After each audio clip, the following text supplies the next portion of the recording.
Olá! Hoje a gente vai dar uma olhada mais de perto na vida e nas ideias de Ulrico Zwinglio. Isso, uma figura central da reforma na Suíça, né? Às vezes um pouco na sombra de Lutero ou Calvino, mas fundamental. Exatamente. A gente tem aqui partes de uma biografia bem completa dele, e a ideia é entender melhor quem ele foi, o que ele fez lá em Zurique. As reformas, a teologia dele. Isso. E o que ficou, né? O legado. E como ele deu uma cara própria para a reforma lá na Suíça. E é importante, como a fonte mostra, pensar no contexto, né? A Suíça do século XVI era bem diferente da Alemanha. Como assim? Era politicamente toda fragmentada, sabe? Mas com um nacionalismo crescendo.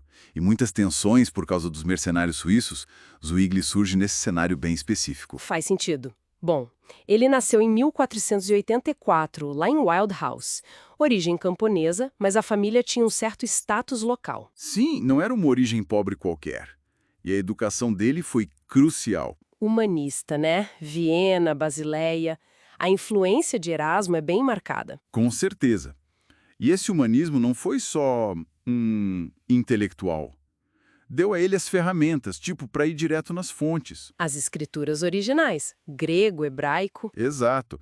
E foi estudando esses textos, já lá no começo do ministério dele, em Glarus, depois Einsiedeln, que ele começou a questionar, né? Questionar o que exatamente? Práticas da igreja, doutrinas que ele achava que não batiam com a Bíblia original.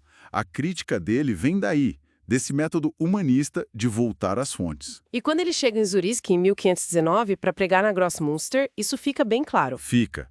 Aquela decisão de começar a pregar Mateus, capítulo por capítulo, versículo por versículo. Em vez de seguir o calendário litúrgico normal. Isso. Foi uma ruptura enorme, uma declaração prática do solo escritura. A escritura como única regra. Exatamente. E daí vieram as reformas mais visíveis. A biografia fala da rejeição das imagens nos cultos, do celibato obrigatório para os padres. Indulgências, jejuns, tudo aquilo que ele considerava acréscimo humano. Isso mesmo. Coisas sem base bíblica clara na visão dele. Ele buscava uma fé mais limpa, digamos, voltada ao essencial. E a mudança na Ceia do Senhor em 1525, essa também foi bem radical. Foi. Abandonar a ideia da missa como um sacrifício repetido. E colocar no lugar um rito simples, em alemão, que todo mundo entendia. Exato. Com foco na palavra, na comunhão da comunidade e na lembrança, no memorial da morte de Cristo. Até a música instrumental saiu. Por que isso? Olha, para Zwinglio, a música instrumental podia ser uma distração, sabe? Apelava mais aos sentidos do que à fé e ao entendimento.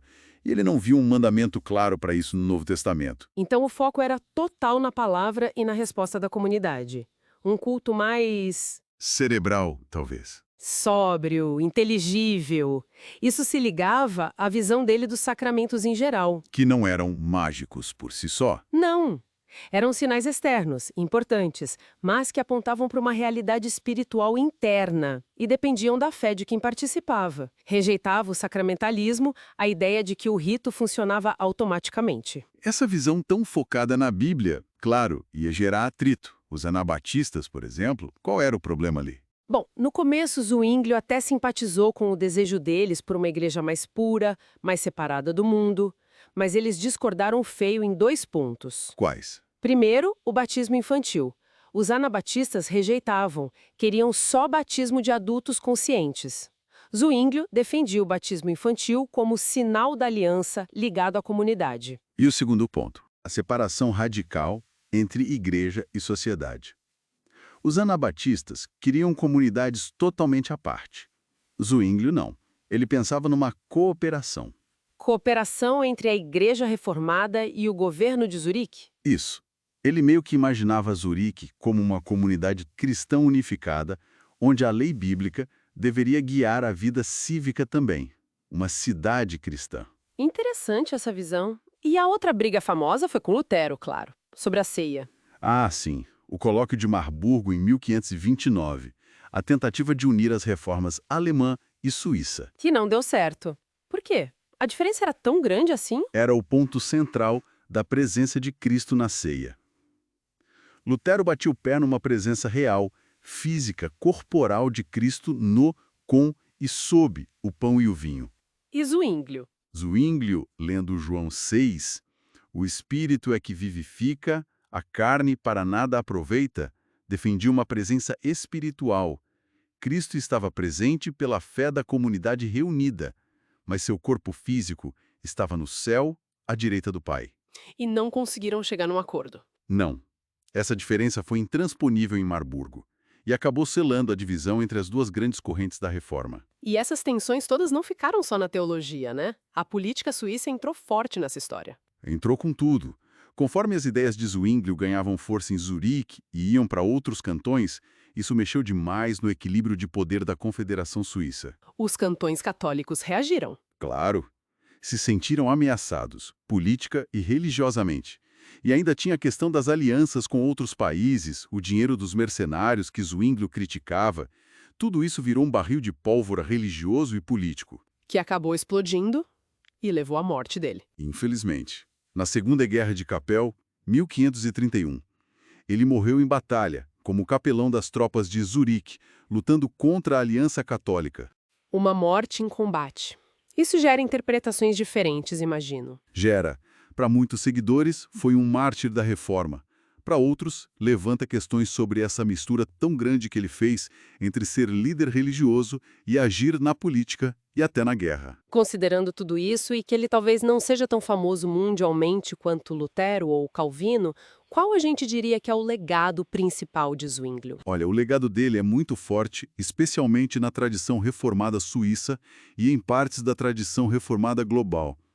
Aquela ênfase rigorosa na autoridade da Bíblia. A simplicidade do culto focado na palavra. Exato. E talvez o mais característico dele, essa visão de que a fé reformada tem que transformar não só a pessoa e a igreja, mas a sociedade, a vida cívica. Uma fé com implicações públicas bem diretas. Muito diretas.